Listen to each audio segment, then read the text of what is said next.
तो भी तुम्हारा दर्शन करते हुए आनंद विभोर हो गए। इस निर्मल रूप की ओर देखते हुए उन्हें बड़ा आनंद प्राप्त हुआ। इस विषय में मेरे पूछने पर भगवान शंभु ने जो बात कही उसे सुनकर मेरे मन में भ्रम उत्पन्न हो गया।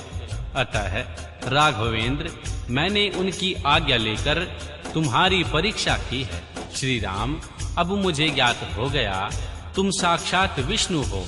तुम्हारी सारी प्रभुता मैंने अपनी आंखों से देख ली है। अब मेरा संशय दूर हो गया। तो भी महामते, तुम मेरी बात सुनो। मेरे सामने यह सच सच बताओ कि तुम भगवान शिव के भी वंदनीय कैसे हो गए। मेरे मन में यही एक संदेह है, इसे निकाल दो और शीघ्र ही मुझे पूर्ण शांति प्रदान करो। सती का यह वचन सुनकर श्री राम के नेत्र प्रफुल्ल कमल के समान खिल उठे। उन्होंने मन ही मन अपने प्रभु भगवान शिव का स्मरण किया। इससे उनके हृदय में प्रेम की बाढ़ सी आ गई। मुने, आज्ञा न होने के कारण वे सती के साथ भगवान शिव के निकट नहीं गए तथा मन ही मन उनकी महिमा का वर्णन करके और श्री रघुनाथ जी ने देवी सती से कहना आरंभ किया। अध्याय 24। श्री शिव के द्वारा गोलोक धाम में श्री विष्णु का गोपेश के पद पर अभिषेक तथा उनके प्रति प्रणाम का प्रसंग सुनाकर श्री राम का देवी सती के मन का संदेह दूर करना। देवी सती का शिव के द्वारा मानसिक त्याग। श्री राम बोले, देवी, प्राचीन काल में एक समय सद्रष्टा भगवान शंभु ने अपने परातत्पर धाम में विश्वकर्मा को बुलाकर उनके द्वारा अपनी गौशाला में एक रमणीय भवन बनवाया, जो बहुत ही विस्तृत था। उनमें एक श्रेष्ठ सिंहासन का भी निर्माण कराया। उस सिंहासन पर भगवान शंकर ने विश्वकर्मा द्वारा एक छत्र बनवाया, जो बहुत ही दिव्य, सदा के लिए अद्भुत और परम उत्तम था। तत्पश्चात उन्होंने सब ओर से इंद्र आदि देवगणों, सिद्धों, गंधर्वों, नाग आदि को तथा संपूर्ण उपदेवों को भी शीघ्र वहां बुलाकर समस्त वेदों और आगमों को, पुत्रों सहित श्री ब्रह्मा जी को, मुनियों को तथा अप्सराओं सहित समस्त देवियों को, जो नाना प्रकार की वस्तुओं से संपन्न थी, आमंत्रित किया। इनके सिवा देवताओं, ऋषियों, सिद्धों और नागों को 16 कन्याओं को भी बुलवाया, जिनके हाथों में मांगलिक वस्तुएं थी। मुने वीणा, मृदंग आदि नाना प्रकार के वाद्यों को बजवाकर सुंदर गीतों द्वारा महान उत्सव रचाया। संपूर्ण औषधियों के साथ राज्याभिषेक के योग्य द्रव्य एकत्र किए। प्रत्यक्ष तीर्थों के जलों से भरे हुए 5 कलश भी मंगवाए। इसके सिवा और भी बहुत सी दिव्य सामग्रियों को भगवान शंकर ने अपने पार्षदों द्वारा मंगवाया और वहां उच्च स्वर से वेद मंत्रों का घोष करवाया। देवी, भगवान विष्णु की पूर्ण भक्ति से महेश्वर देव सदा प्रसन्न रहते थे। इसलिए उन्होंने प्रीति पूर्वक हृदय से श्री हरि को वैकुंठ से बुलवाया और शुभ मुहूर्त में श्री हरि को उस श्रेष्ठ सिंहासन पर बिठाकर श्री महादेव जी ने उन्हें प्रेम पूर्वक सब प्रकार के आभूषणों से विभूषित किया। उनके मस्तक पर मनोहर मुकुट बांधा गया, उनसे मंगल कौतुक करवाए। यह सब हो जाने के बाद महेश्वर ने स्वयं ब्रह्मांड में श्री हरि का अभिषेक किया। उन्हें अपना सारा ऐश्वर्य प्रदान किया, जो दूसरों के पास नहीं था। तदनंतर स्वतंत्र ईश्वर भक्तवत्सल शंभु ने श्री हरि का स्तवन किया। अपनी पराधीनता और भक्तवशता को सर्वत्र सिद्ध करते हुए वे लोककर्ता श्री ब्रह्मा से इस प्रकार बोले। महेश्वर ने कहा, लोकेश, आज से मेरी आज्ञा के अनुसार ये श्री विष्णु हरि स्वयं मेरे वंदनीय हो गए। इस बात को सभी सुन रहे थे। तात, संपूर्ण देवता आदि के साथ इन श्री हरि को प्रणाम करो और ये वेद मेरी आज्ञा से ही मेरी तरह इन श्री हरि का वर्णन करेंगे।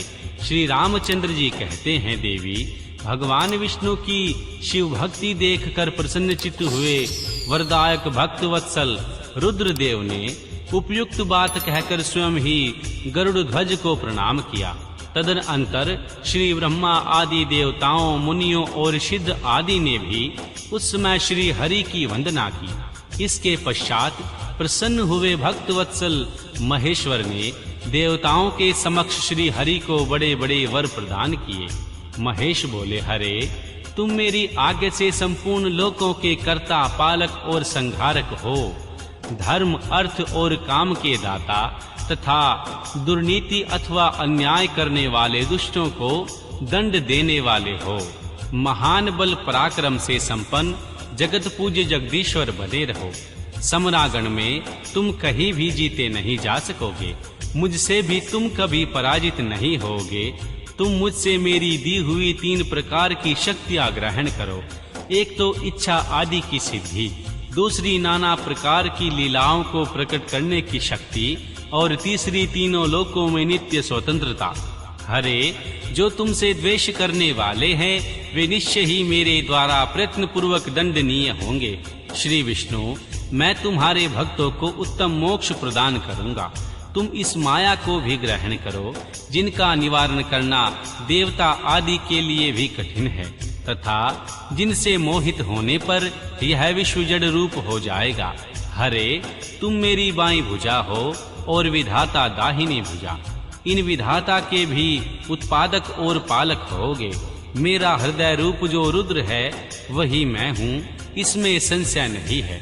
वह रुद्र तुम्हारा और श्री ब्रह्मा आदि देवताओं का भी निश्चय ही पूज्य है। तुम यहाँ रहकर विशेष रूप से संपूर्ण जगत का पालन करो और नाना प्रकार की लीलाएं करने वाले विभिन्न अवतारों द्वारा सदा सबकी रक्षा करते रहो। मेरे चिन्ह में धाम में तुम्हारा जो यह परम वैभवशाली और अत्यंत उज्जवल स्थान है, यह गोलोक नाम से विख्यात होगा। हरे, भूतल पर जो तुम्हारे अवतार होंगे वे सब के सब रक्षक और भक्त होंगे। मैं उनका अवश्य दर्शन करूंगा। वे मेरे वर से सदा प्रसन्न रहेंगे। श्री रामचंद्र जी कहते हैं, देवी, इस प्रकार श्री हरि को अपना अखंड ऐश्वर्य सौंपकर उमा वल्लभ भगवान स्वयं कैलाश पर्वत पर जाते हुए अपने पार्षदों के साथ स्वच्छंद क्रीड़ा करते रहे। तभी से भगवान लक्ष्मीपति वहां गोवेश धारण करके गए और गोप गोपी तथा गौओं के अधिपति होकर बड़ी प्रसन्नता के साथ रहने लगे। वे श्री विष्णु प्रसन्नचित्त हो समस्त जगत की रक्षा करने लगे। वे भगवान शिव की आज्ञा से नाना प्रकार के अवतार ग्रहण करके जगत का पालन करते हुए इस समय श्री हरि भगवान शंकर की आज्ञा से 4 भाइयों के रूप में अवतीर्ण हुए हैं। उन 4 भाइयों में सबसे बड़ा मैं राम हूँ, दूसरे भरत हैं, तीसरे लक्ष्मण हैं और चौथे भाई शत्रुघ्न हैं। देवी, मैं पिता की आज्ञा से सीता और लक्ष्मण के साथ वन में आया हुआ हूँ। यहाँ किसी निशाचर ने मेरी पत्नी सीता को हर लिया है और मैं विरह होकर भाई के साथ इस वन में अपनी प्रिया का अन्वेषण करता हूँ। जब आपका दर्शन प्राप्त हो गया तब सर्वतः मेरा कुशल मंगल ही होगा। माँ सती, आपकी कृपा से ऐसा होने में कोई संदेह नहीं है। देवी, निश्चय ही आपकी ओर से मुझे सीता की प्राप्ति विषयक वर प्राप्त होगा। आपके अनुग्रह से उस दुख देने वाले पापी राक्षस को मारकर मैं सीता को अवश्य प्राप्त करूंगा। आज मेरा महान सौभाग्य है जो आप दोनों ने मुझ पर कृपा की है। जिस पर आप दोनों की कृपा हो जाए वह पुरुष धन्य और श्रेष्ठ है। इस प्रकार बहुत सी बातें कहकर कल्याण में देवी सती को प्रणाम करके रघुकुल शिरोमणि श्री राम उनकी आज्ञा से उस वन में विचरने लगे। पवित्र हृदय वाले श्री राम की यह बात सुनकर देवी सती मन ही मन शिव भक्ति पारायण रघुनाथ जी की प्रशंसा करती हुई बहुत प्रसन्न हुई, पर अपने कर्म को याद करके उनके मन में बड़ा शोक हुआ। उनकी अंग कांति फीकी पड़ गई। वे उदास होकर शिव जी के पास लौटी। मार्ग में जाती हुई देवी सती को बारंबार चिंता होने लगी कि मैंने भगवान शिव की बात नहीं मानी और श्री राम के प्रति कुत्सित बुद्धि कर ली। अब शंकर जी के पास जाकर उन्हें क्या उत्तर दूंगी। इस प्रकार बारंबार विचार करके उन्हें उस समय बड़ा पश्चाताप हुआ। भगवान शिव के समीप जाकर देवी सती ने मन ही मन उन्हें प्रणाम किया। उनके मुख पर विषाद छा रहा था। वे शोक से व्याकुल और निस्तेज हो गई थी। देवी सती को दुखी देख भगवान हर ने उनका कुशल समाचार पूछा और प्रेम पूर्वक कहा, तुमने किस प्रकार परीक्षा ली? उनकी यह बात सुनकर सती मस्तक झुकाए उनके पास खड़ी हो गई। उनका मन शोक और विषाद में डूबा हुआ था। भगवान महेश्वर ने ध्यान लगाकर देवी सती का सारा चरित्र जान लिया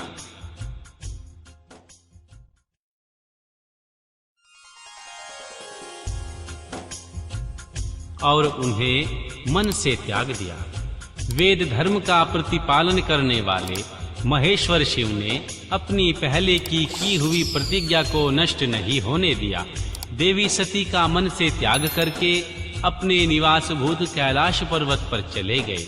मार्ग में महेश्वर और सती को सुनाते हुए आकाशवाणी बोली, परमेश्वर तुम धन्य हो और तुम्हारी यह प्रतिज्ञा भी धन्य है। तीनों लोकों में तुम्हारे जैसा महायोगी और महाप्रभु कोई दूसरा नहीं है। वह आकाशवाणी सुनकर देवी सती की कांति फीकी पड़ गई। उन्होंने भगवान शिव से पूछा, नाथ मेरे परमेश्वर, आप कौन सी प्रतिज्ञा की बात कर रहे हैं? बताइए। सती के इस प्रकार पूछने पर भी उनका हित चाहने वाले श्री प्रभु ने पहले अपने विवाह के विषय में भगवान विष्णु के सामने जो प्रतिज्ञा की थी उन्हें नहीं बताया। मुने, उस समय सती ने अपने प्राण वल्लभ पति भगवान शिव का ध्यान करके उस समस्त कारण को जान ली जिससे उनके मन में प्रियतम ने उन्हें त्याग दिया। श्री शंभु ने मेरा त्याग कर दिया है। इस बात को जानकर दक्ष कन्या सती शीघ्र ही अत्यंत शोक में डूब गई और बारंबार सिसकने लगी। सती के मनोभाव को जानकर भगवान शिव ने उनके लिए जो प्रतिज्ञा की थी उसे गुप्त ही रखा और वे दूसरी बहुत सी कथाएं कहने लगे। नाना प्रकार की कथाएं कहते हुए वे सती के साथ कैलाश पर जा पहुँचे और श्रेष्ठ आसन पर स्थित हो चित्तवृत्तियों के निरोध पूर्वक समाधि लगा अपने स्वरूप का ध्यान करने लगे। सती मन में अत्यंत विषाद ले अपने उस धाम में रहने लगी। मुने, शिवा और शिव के उस चरित्र को कोई नहीं जानता था। महामुने, स्वेच्छा से शरीर धारण करने वाले, लोक लीला का अनुसरण करने वाले उन दोनों प्रभुओं का इस प्रकार वहां रहते हुए दीर्घ काल व्यतीत हो गया। तत्पश्चात उत्तम लीला करने वाले श्री महादेव जी ने ध्यान तोड़ा। यह जानकर जगदम्बा सती वहां आई और उन्हें व्यथित हृदय से भगवान शिव के चरणों में प्रणाम किया। उदार चेता श्री शंभु ने उन्हें सामने बैठाने के लिए आसन दिया और बड़े प्रेम से बहुत सी मनोरम कथाएं कही। उन्होंने वैसी ही लीला करके देवी सती के शोक को तत्काल दूर कर दिया। वे सुखपूर्वक सुखी हो गए। फिर भी शिव ने अपनी प्रतिज्ञा को नहीं छोड़ा। तात, परमेश्वर शिव के विषय में यह कोई आश्चर्य की बात नहीं समझनी चाहिए। मुनि लोग शिव और शिवा की ऐसी ही कथा कहते हैं। कुछ मनुष्य उन दोनों में वियोग मानते हैं, परंतु उनमें वियोग कैसे संभव है? भगवान शिव और देवी शिवा के चरित्र को वास्तविक रूप से कौन जान सकता है? वे दोनों सदा अपनी इच्छा से खेलते और भांति भांति की लीलाएं करते हैं। देवी सती और भगवान शिव वाणी और अर्थ की भांति एक दूसरे से नित्य संयुक्त हैं। उन दोनों में वियोग होना असंभव है। उनकी इच्छा से ही उनमें लीला वियोग हो सकता है। अध्याय 25। प्रयाग में समस्त महात्मा मुनियों द्वारा किए गए यज्ञ में राजा दक्ष का भगवान शिव को तिरस्कार पूर्वक शाप देना तथा नंदी द्वारा ब्राह्मण कुल को शाप प्रदान, भगवान शिव का श्री नंदी को शांत करना। श्री ब्रह्मा जी कहते हैं, हे नारद, पूर्व काल में समस्त महात्मा मुनि प्रयाग में एकत्रित हुए थे। वहां सम्मिलित हुए उन सब महात्माओं का विधि विधान से बहुत बड़ा यज्ञ हुआ। उस यज्ञ में सनकादि सिद्धगण, देव ऋषि, प्रजापति, देवता, श्री ब्रह्मा का साक्षात्कार करने वाले ज्ञानी भी पधारे थे। मैं भी मूर्तिमान महातेजस्वी निगमों और आगमों से युक्त हो सपरिवार वहां गया था। अनेक प्रकार के उत्सवों के साथ वहां उनका विचित्र समाज जुटा था। नाना शास्त्रों के संबंध में ज्ञान चर्चा एवं वाद विवाद हो रहे थे। मुने उसी अवसर पर देवी सती तथा पार्षदों के साथ त्रिलोक हितकारी, सृष्टिकर्ता एवं सबके स्वामी भगवान रुद्र भी वहां आ पहुँचे। भगवान शिव को आया देख संपूर्ण देवताओं, सिद्धों तथा मुनियों और मैंने भी भक्ति भाव से उन्हें प्रणाम किया और उनकी स्तुति की।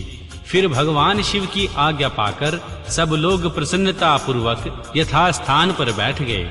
भगवान का दर्शन पाकर सब लोग संतुष्ट थे और अपने सौभाग्य की सराहना कर रहे थे। इसी बीच में प्रजापतियों के भी पति प्रभु दक्ष, जो बड़े तेजस्वी थे, अकस्मात घूमते हुए प्रसन्नता पूर्वक वहां आए। वे मुझे प्रणाम करके मेरी आज्ञा ले वहां बैठे। दक्ष उन दिनों समस्त ब्रह्मांड के अधिपति बनाए गए थे, अतएव सबके द्वारा सम्माननीय थे। परंतु अपने इस गौरवपूर्ण पद को लेकर उनके मन में बड़ा अहंकार था, क्योंकि वे तत्व ज्ञान से शून्य थे। उस समय समस्त देव ऋषियों ने नतमस्तक हो स्तुति और प्रणाम के द्वारा दोनों हाथ जोड़कर उत्तम तेजस्वी राजा दक्ष का आदर सत्कार किया। परंतु जो नाना प्रकार के लीला विहार करने वाले, सबके स्वामी, उत्कृष्ट लीलाकारी स्वतंत्र परमेश्वर हैं, उन महेश्वर ने उस समय दक्ष को मस्तक नहीं झुकाया। वे अपने आसन पर ही बैठे रहे, खड़े होकर दक्ष का स्वागत नहीं किया। महादेव जी को वहां मस्तक झुकाते ना देख मेरे पुत्र प्रजापति दक्ष को मन ही मन बड़ा क्रोध आया और वे बहुत अप्रसन्न हुए। उन्हें रुद्र पर सहसा क्रोध आया। वे ज्ञान शून्य तथा महान अहंकारी होने के कारण महाप्रभु रुद्र को क्रूर दृष्टि से देखकर सबको सुनाते हुए उच्च स्वर से कहने लगे। दक्ष ने कहा, ये सब देवता, असुर श्रेष्ठ ब्राह्मण तथा ऋषि मुझे विशेष रूप से मस्तक झुकाते हैं, परंतु वह जो प्रेतों और पिशाचों से घिरा हुआ महान मनस्वी बनकर बैठा है, वह दुष्ट मनुष्य के समान क्यों मुझे प्रणाम नहीं करता। शमशान में निवास करने वाला यह निर्लज्ज जो मुझे इस समय प्रणाम नहीं करता, इसका क्या कारण है? इसके वेदोक्त कर्म लुप्त हो गए हैं। यह भूतों और पिशाचों से सेवित मतवाला हो बना फिरता है और ना शास्त्र विधि की अवहेलना करके नीति मार्ग को सदा कलंकित करता है। इसके साथ रहने वाले या इसका अनुसरण करने वाले लोग पाखंडी, दुष्ट, पापचारी तथा ब्राह्मण को देखकर उद्दंडता पूर्वक उसकी निंदा करने वाले होते हैं। यह स्वयं ही स्त्री में आसक्त होने वाला लगता है, रति कर्म में ही दक्ष है, अतः मैं इसे शाप देने को उद्यत हुआ हूँ। यह रुद्र चारों वर्णों में पृथक और कुरूप है, इसे यज्ञ से बहिष्कृत कर दिया जाए। यह शमशान भूमि में निवास करने वाला उत्तम कुल और जन्म से विहीन है, इसके लिए देवताओं के साथ यह यज्ञ में भाग ना पाए। श्री ब्रह्मा जी कहते हैं, हे नारद, दक्ष की कही हुई यह बात सुनकर भृगु आदि बहुत से महर्षि रुद्रदेव को दुष्ट मानकर देवताओं के साथ उनकी निंदा करने लगे। दक्ष की यह बात सुनकर नंदी को बड़ा रोष हुआ। उनके नेत्र चंचल हो उठे और वे दक्ष को शाप देने के विचार से तुरंत इस प्रकार बोले। नंदीश्वर ने कहा, अरे महामूढ़, दुष्ट बुद्धि शठ दक्ष, तूने मेरे स्वामी महेश्वर को यज्ञ से बहिष्कृत क्यों कर दिया? जिनके स्मरण मात्र से यज्ञ सफल और तीर्थ पवित्र हो जाते हैं, उन्हीं महादेव जी को तूने शाप कैसे दे दिया? दुर्बुद्धि दक्ष, तूने ब्राह्मण जाति की चपलता से प्रेरित हो इन रुद्रदेव को व्यर्थ ही शाप दे डाला है। महाप्रभु रुद्र सर्वथा निर्दोष हैं, तथापि तूने व्यर्थ ही उनका उपहास किया है। ब्राह्मण धाम, जिन्होंने इस जगत की सृष्टि की, जो इसका पालन करते और अंत में जिनके द्वारा इसका संहार होगा, उन्हीं इन महेश्वर को तूने शाप कैसे दे दिया? नंदी के इस प्रकार फटकारने पर प्रजापति दक्ष रोष से आग बबूला हो उठे और उन्हें शाप देते हुए बोले, अरे रुद्रगणों, तुम सब लोग वेद से बहिष्कृत हो जाओ, वैदिक मार्ग से भ्रष्ट तथा महर्षियों द्वारा परित्याग हो, पाखंडवाद में लग जाओ और शिष्टाचार से दूर रहो, सिर पर जटा और शरीर में भस्म एवं हड्डियों के आभूषण धारण करने वाले मदपान में आसक्त रहो। जब राजा दक्ष ने भगवान शिव के पार्षदों को इस प्रकार शाप दे दिया, तब उस समय शाप को सुनकर शिव के प्रिय भक्त नंदी अत्यंत रोष के वशीभूत हो गई। शिलाद पुत्र नंदी भगवान शिव के प्रिय पार्षद और तेजस्वी हैं। वे गर्व से भरे हुए महादुष्ट राजा दक्ष को तत्काल इस प्रकार उत्तर देने लगे। श्री नंदीश्वर बोले, अरे शठ बुद्धि दक्ष, तूने भगवान शिव के तत्व का बिल्कुल ज्ञान नहीं किया, अतः तूने शिव के पार्षदों को व्यर्थ ही शाप दे दिया है। अहंकारी दक्ष, जिनके चित्त में दुष्टता भरी है, उस भृगु आदि ने भी ब्राह्मण तत्व के अभिमान में आकर महाप्रभु महेश्वर का उपहास किया है। अतः यहाँ जो भगवान रुद्र से विमुक्त जैसे दुष्ट ब्राह्मण विद्यमान हैं, उनको मैं रुद्र तेज के प्रभाव से ही शाप दे रहा हूँ। तुझ जैसे ब्राह्मण कर्म फल के प्रशंसक वेदवाद में फंसकर वेद के तत्व ज्ञान से शून्य हो जाएं, वे ब्राह्मण सदा भोगों में तन्मय रहकर स्वर्ग को ही सबसे बड़ा पुरुषार्थ मानते हुए स्वर्ग से बढ़कर दूसरी कोई वस्तु नहीं है, ऐसा कह रहे हैं।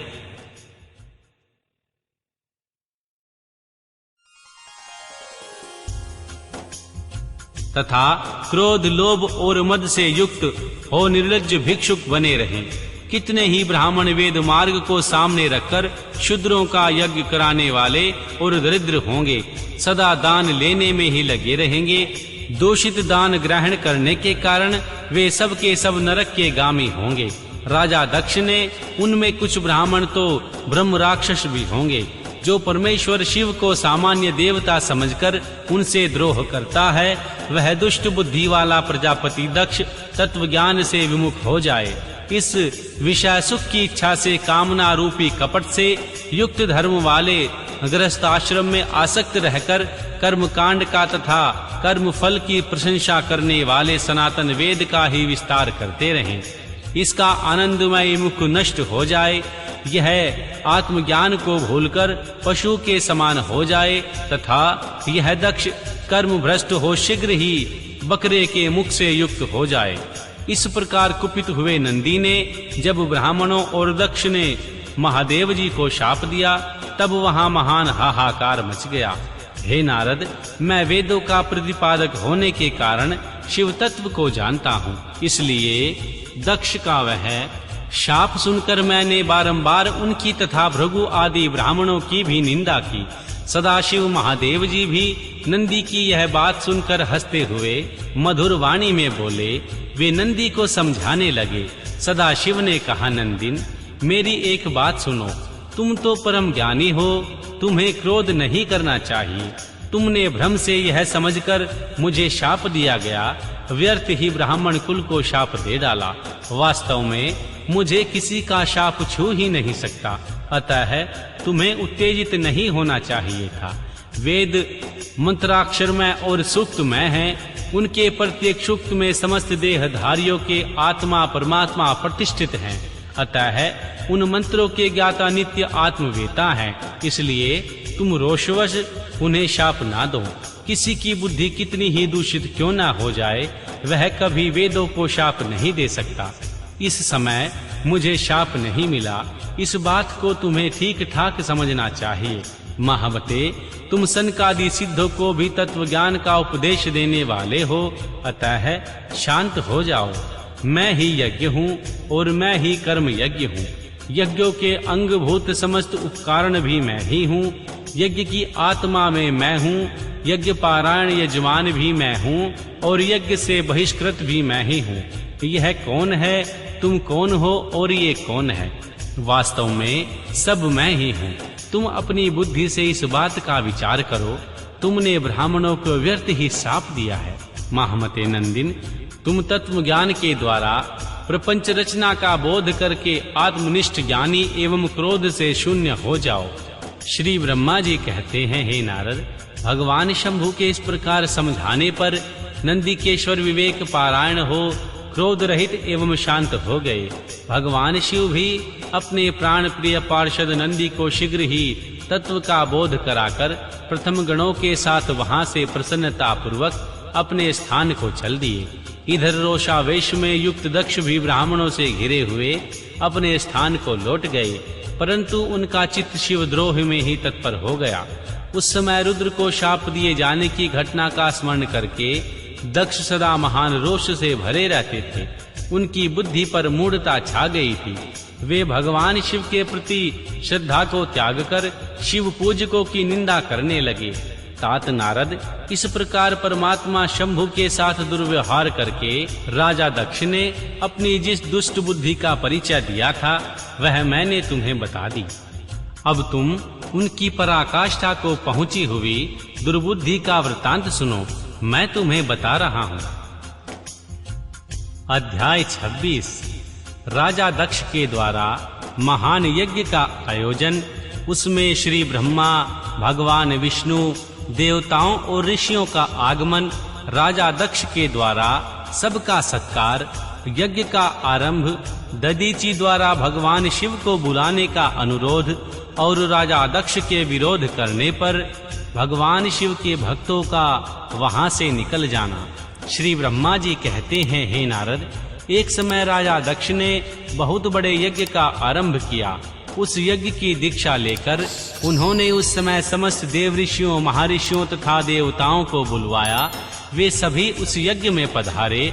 अगस्त्य, कश्यप, अत्रि, वामदेव, भृगु, दधीचि, भगवान व्यास, भारद्वाज, गौतम, पैल, पराशर, गर्ग, भार्गव, कुकुश, सिंत, सुमंतु, त्रिक, कंक और वैम्पायन ये तथा दूसरे बहुसंख्यक मुनि अपने स्त्री पुत्रों को साथ ले मेरे पुत्र दक्ष के यज्ञ में हर्ष पूर्वक सम्मिलित हुए थे। इसके सिवा समस्त देवगण, महान अभ्युदयशाली लोकपालगण और सभी उपदेवता अपनी उपकारक सैन्य शक्ति के साथ वहां पधारे थे। राजा दक्ष ने प्रार्थना करके सदल बल मुझ विश्वद्रष्टा श्री ब्रह्मा को भी सत्यलोक से बुलवाया था। इसी तरह भांति भांति से सादर प्रार्थना करके वैकुंठ लोक से भगवान विष्णु भी उस यज्ञ में बुलाए गए थे। शिवद्रोही दुरात्मा दक्ष ने उन सब का बड़ा सत्कार किया। विश्वकर्मा ने अत्यंत दीप्तिमान, विशाल और बहुमूल्य दिव्य भवन बनाए थे। राजा दक्ष ने ही वे भवन समस्त अतिथियों को ठहरने के लिए दिए। सभी लोग सम्मानित हो उन संपूर्ण भवनों में यथा योग्य स्थान पाकर ठहरे हुए थे। राजा दक्ष का महायज्ञ उस समय कनखल नामक तीर्थ में हो रहा था।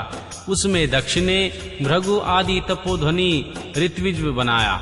संपूर्ण मारुदगणों के साथ स्वयं भगवान विष्णु उनके अधिष्ठता थे। मैं वेद गायत्री की विधि को दिखाने या बताने वाला ब्रह्मा बना था। इसी तरह संपूर्ण दिक्पाल अपने आयुधों और परिवारों के साथ द्वारपाल एवं रक्षक बने थे। सदा कौतूहल पैदा करते थे। स्वयं यज्ञ सुंदर रूप धारण करके राजा दक्ष के उस यज्ञ मंडल में उपस्थित था। महामुनियों में श्रेष्ठ सभी महर्षि स्वयं वेदों के धारण करने वाले हुए थे। अग्नि ने भी उस यज्ञ महोत्सव में शीघ्र ही हविष्य ग्रहण करने के लिए अपने सहस्त्रों रूप प्रकट किए थे। वहां 88,000 ऋत्विज एक साथ हवन करते थे। 64,000 देव ऋषि उद्गाता थे। उद्धर्व्यु एवं होता भी उतने ही थे। हे नारद, देव ऋषि और सप्तऋषि पृथक पृथक कथा गान कर रहे थे।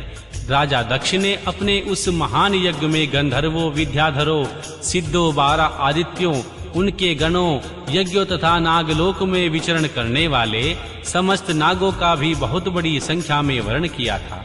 महर्षि, राजऋषि और देव ऋषियों के समुदाय तथा बहुसंख्यक नरेश भी उसमें आमंत्रित थे, जो अपने मित्रों, मंत्रियों तथा सेनाओं के साथ आए हुए थे। यजमान राजा दक्ष ने उस यज्ञ में वसु आदि समस्त देवताओं का भी वर्ण किया था। कौतुक और मंगलाचार करके राजा दक्ष ने यज्ञ की दीक्षा ली। जब उनके लिए बारंबार स्वस्ति वाचन किया जाने लगा, तब वे अपनी पत्नी के साथ बड़ी शोभा पाने लगे। इतना सब करने पर भी दुष्ट आत्मा राजा दक्ष ने उस यज्ञ में भगवान शंभु को नहीं आमंत्रित किया था। उनकी दृष्टि में कपालधारी होने के कारण वे निश्चय ही यज्ञ में भाग पाने योग्य नहीं थे। सती प्रजापति दक्ष की प्रिया पुत्री थी, तो भी कपालिकी की पत्नी होने के कारण दोषदर्शी राजा दक्ष ने उन्हें अपने यज्ञ में नहीं बुलवाया। इस प्रकार जब दक्ष का वह यज्ञ महोत्सव आरंभ हुआ और यज्ञ मंडप में आए हुए सब ऋतिज अपने अपने कार्य में संलग्न हो गए, उस समय भगवान शंकर को उपस्थित न देख शिव भक्त दधीचि का चित्त अत्यंत उद्विग्न हो उठा और वे इस प्रकार बोले। महर्षि दधीचि ने कहा, मुख्य मुख्य देवताओं तथा महर्षियों, आप सब लोग प्रशंसा पूर्वक मेरी बात सुने। इस यज्ञ महोत्सव में भगवान शंकर क्यों नहीं आए? इनका क्या कारण है? यद्यपि ये देवेश्वर बड़े बड़े मुनि और लोकपाल यहाँ पधारे हैं, तथापि उन महात्मा पिनाकमणि शंकर के बिना यह यज्ञ अधिक शोभा नहीं पा रहा।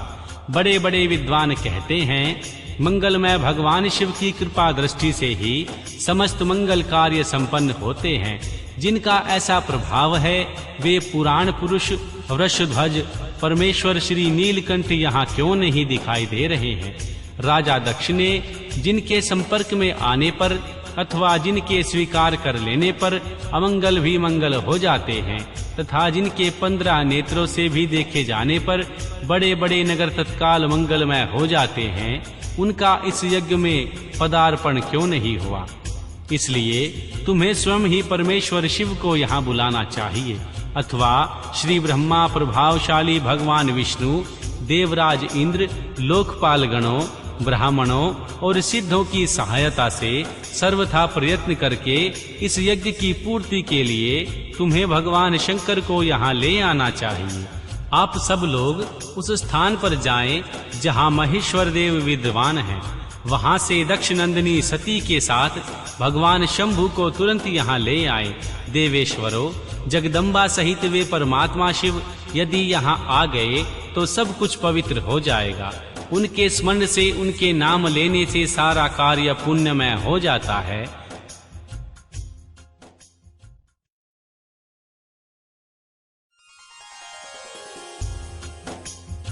अतः पूर्ण प्रयत्न करके भगवान वृषध्वज को यहाँ ले आना चाहिए। भगवान शंकर के पदार्पण करते ही यह यज्ञ पवित्र हो जाएगा, अन्यथा यह पूरा नहीं हो सकेगा। यह मैं सत्य कहता हूँ। महर्षि दधीचि का यह वचन सुनकर दुष्ट बुद्धि वाले मूढ़ दक्ष ने हंसते हुए रोष पूर्वक कहा, भगवान विष्णु संपूर्ण देवताओं के मूल हैं, जिनमें सनातन धर्म प्रतिष्ठित है। जब इनको मैंने सादर बुला लिया है, इस यज्ञ कर्म में क्या कमी हो सकती है? जिनमें वेद, यज्ञ और नाना प्रकार के समस्त कर्म प्रतिष्ठित हैं, वे भगवान विष्णु तो यहाँ आ ही गए हैं। इनके सिवा सत्यलोक से पितामह श्री ब्रह्मा वेदों, उपनिषदों और विविध आगामों के साथ यहाँ पधारे हैं। देवगणों के साथ स्वयं देवराज इंद्र का भी शुभ आगमन हुआ है, तथा आप जैसे निष्पाप महर्षि भी यहाँ आ गए हैं। जो महर्षि यज्ञ में सम्मिलित होने के योग्य, शांत और सुपात्र हैं, वेद और वेदार्थ तत्व को जानने वाले हैं और दृढ़ता पूर्वक व्रत का पालन करते हैं, वे सब और स्वयं आप भी यहाँ पदार्पण कर चुके हैं। तब हमें यहाँ रुद्र से क्या प्रयोजन है? विप्रवर, मैंने श्री ब्रह्मा जी के कहने से ही अपनी कन्या रुद्र को ब्याह दी थी।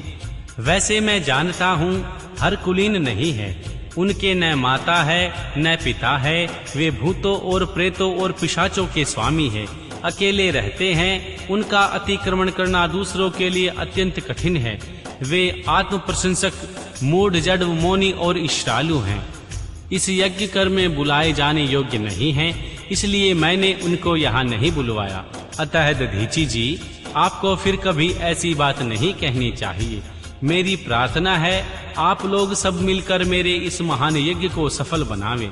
दक्ष की यह बात सुनकर दधीचि ने समस्त देवताओं और मुनियों के सुनते हुए सारंगभृत बात कही। श्री दधीचि बोले, दक्ष, उन भगवान शिव के बिना यह महान यज्ञ अयज्ञ हो गया है। अब यह यज्ञ कहलाने योग्य ही नहीं रह गया। विशेषतः इस यज्ञ में तुम्हारा विनाश हो जाएगा। ऐसा कहकर महर्षि दधीचि दक्ष की यज्ञशाला से अकेले ही निकल पड़े और तुरंत अपने आश्रम को चल आए। तदनंतर जो मुख्य शिव भक्त वहां शिव के मत का अनुसरण करने वाले थे, वे सभी दक्ष को वैसा ही शाप देकर तुरंत वहां से निकले और अपने आश्रमों को चले गए। मुनीश्वर दधीचि तथा दूसरे ऋषियों के उस यज्ञ मंडल से निकल जाने पर दुष्ट बुद्धि शिवद्रोही दक्ष ने उन मुनियों का उपहास करते हुए कहा। दक्ष बोले, जिन्हें शिव ही प्रिय हैं, वे नाम मात्र के ब्राह्मण दधीचि चले गए। उन्हीं के समान जो दूसरे थे, वे भी मेरी यज्ञशाला से निकल गए। यह बड़ी शुभ बात हुई। मुझे सदा ही अभिष्ट है, देवेश और देवताओं और मुनियों, मैं सत्य कहता हूँ, जिनके चित्त की विचार शक्ति नष्ट हो गई है, जो मंद बुद्धि और मिथ्यावाद में लगे हुए हैं, ऐसे वेद बहिष्कृत दुराचारी लोगों को यज्ञ कर्म से त्याग देना ही चाहिए। भगवान विष्णु आदि आप सब देवता और ब्राह्मण वेदवादी हैं, अतः मेरे इस यज्ञ को शीघ्र ही सफल बनावे। श्री ब्रह्मा जी कहते हैं, दक्ष की यह बात सुनकर भगवान शिव की माया से मोहित हुए समस्त देवऋषि उस यज्ञ में देवताओं का पूजन और हवन करने लगे। मुनीश्वर नारद, इस प्रकार उस यज्ञ को शाप मिला, उसका वर्णन किया गया है। उस यज्ञ के विध्वंस की घटना को बताया जाता है, आदर पूर्वक सुनो। अध्याय 27। राजा दक्ष का यज्ञ समाचार पा देवी सती का भगवान शिव से वहां चलने के लिए अनुरोध करना, राजा दक्ष के शिवद्रोह को जानकर भगवान शिव की आज्ञा से देवी सती का पिता के यज्ञ मंडप की ओर शिव गणों के साथ प्रस्थान। श्री ब्रह्मा जी कहते हैं, हे नारद, जब देव ऋषि गण बड़े उत्साह और हर्ष के साथ राजा दक्ष के यज्ञ में जा रहे थे, उसी समय दक्ष कन्या देवी सती गंधमादन पर्वत पर चंदोबे से युक्त धारागृह में सखियों से घिरी हुई भांति भांति की उत्तम क्रीड़ाएं कर रही थी।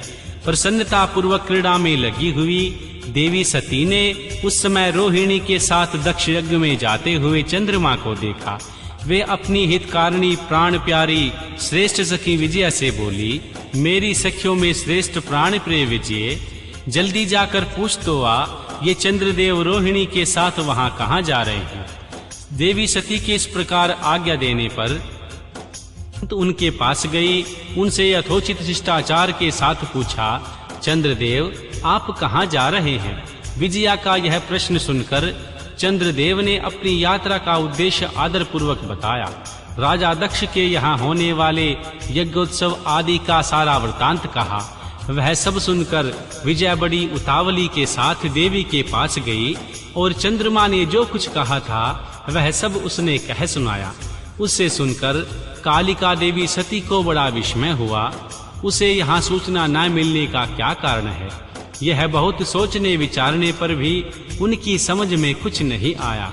तब उन्होंने पार्षदों से घिरे हुए अपने स्वामी भगवान शिव के पास आकर शंकर भगवान से पूछा।